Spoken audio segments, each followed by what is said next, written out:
奴隶是每个王朝最低贱的人，每天都过着生不如死的生活。同时，它本身还是一种有价值的货物，可以充当交易的货币。但历史上却恰恰有一支由奴隶组成的部队劲旅，一步步地变成了埃及的统治者，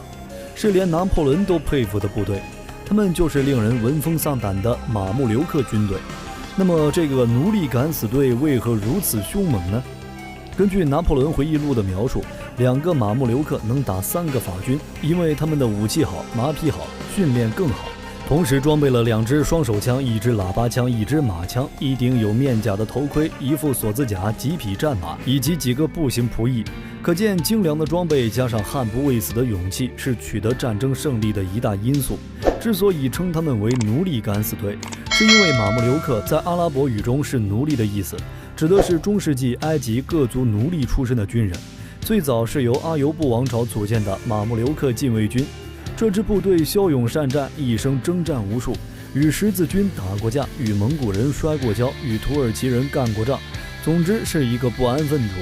其中影响最深远的是与第7次东征的十字军征战开罗。马穆留克在取得这次非常辉煌的胜利后，逐渐成为了强大的军事统治集团。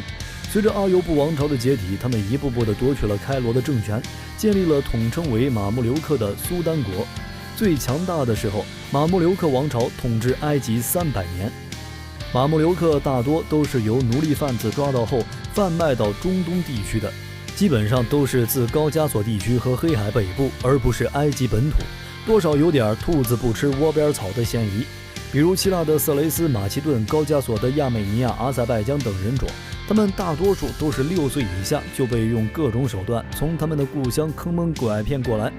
每年阿拉伯的奴隶贩子们把数以万计的孩童送到巴格达、大马士革和开罗的奴隶市场贩卖。阿拉伯各国的苏丹们会过来挑选素质非常好的孩子，将他们买回去后全部阉割，开始被灌输以伊斯兰教义和培养对主人的忠诚。在14岁后，则编入专门的军事学校，进行冷酷无情的军事训练，成为马穆留克骑兵。这些被送往军事学校的孩子们会接受系统而又残酷的训练，他们主要学习的课程就是马术和格斗，包括熟练使用弯刀、长矛和弓箭等武器。其中剑法尤其受到高度重视，这些孩子们先练习站在地上射箭，之后学习在马上射箭，最后掌握策马飞驰时的射术。当他们的基本军事技能精熟后，便开始接受战术训练，演练实战中进退迂回的各种队形和互相策应的基本战术。一般都有1/3的男孩死在成人的过程中，包括阉割手术后的感染，或者经受不起高强度的训练。那些幸存下来的更可怜，成为了没有家庭、没有亲情、没有丝毫感情的战争机器。他们完全为战争而生存，这也是马穆留克为何悍不畏死、为何令人闻风丧胆的原因之一。马穆留克的战力确实不弱，是当时世界中首屈一指的存在。经过训练合格后的马穆留克全部都成为重骑兵，他们的头盔是用金刚打造的，身上穿着用钢丝密制的锁子甲。跟欧洲骑士相比，他们的装备要轻便得多，但是防护效果并不逊色多少。武器装备包括1张强弓、1支长矛、1柄锋利的大马士革弯刀和1面盾牌。马穆留克的强弓射程远，穿透力强，而坐骑是世界闻名的阿拉伯纯种马，身高腿长，冲刺速度极其惊人，耐力也不错。马穆留克骑兵基本上是1人1马，这一点就与蒙古骑兵不同。蒙古骑兵通常每人配备3-4匹马，可以一天行军100公里，所以蒙古军队擅长长途奔袭。在机动性方面，马穆留克骑兵远远不及蒙古骑兵。在战术方面，马穆留克骑兵同样与蒙古军队有着明显的差异。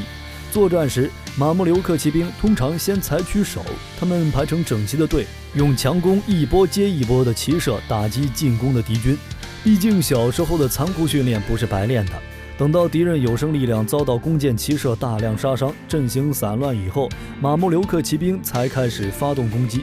这时马穆留克骑兵会以严整的队形冲向敌人，接近敌人时，他们会先再释放一波弓箭，然后冲入敌阵，用长矛或马刀与敌人格斗。马穆留克骑兵的刀法极其出色，他们可以在策马疾驰时劈中悬挂在空中的一颗蜜枣，而大名鼎鼎的大马士革弯刀更让马穆留克骑兵如虎添翼。在近距离格斗中永不可打。这支天残地缺的骑兵虽然起先只是奴隶，但是由于在战争中的突出表现，统治阶级很重视这支队伍，于是马穆留克们的经济和政治地位不断得到提升，渐渐融入到埃及的社会政治生活中，成为一个很有势力的群体。而且这个群体因为其特殊性，内部非常团结，但埃及人普遍鄙视他们，对他们又恨又怕。马穆留克军队在装备和战术上综合了欧洲骑士与中亚轻骑兵二者的优点，并且马穆留克士兵训练有素，纪律严明，斗志顽强。马穆留克王朝依靠这支强大的军队延续了500多年。马穆留克骑兵在历史上曾多次在巴勒斯坦和叙利亚击退蒙古军的入侵，在埃及保存了阿拉伯和伊斯兰教的种子。1291年攻占十字军占领的阿克城，灭耶路撒冷王国。马穆留克势力最盛时，除埃及和叙利亚外，还占有西兰尼加、苏丹北部和阿拉伯半岛汉志地区。马穆留克王朝一共统治了300年左右，最后被奥斯曼帝国吞并。但是到了18世纪末，随着奥斯曼帝国的衰微，埃及的统治实权又回到了马穆留克人手中。他们拥有大量的领地，仍然保留着自幼习武、强悍好战、不与当地人通婚等传统，但其暴虐愚昧的军事传统却极不得人心。1798年，为搭建进攻印度的跳板，拿破仑入侵埃及，与曾经战胜了蒙古铁骑的马穆留克骑兵在金字塔前展开了一场殊死较量。马穆留克骑兵尽管单兵作战能力强悍，但也没能抵挡住拿破仑的攻势。拿破仑甚至依靠方阵协同、大炮掩护的战法，打败过7倍于己的兵力。在1978年7月的舒布拉基特和因巴拜战役中，马穆留克骑兵几乎全军覆没，他们在埃及的军事统治也同时宣告结束。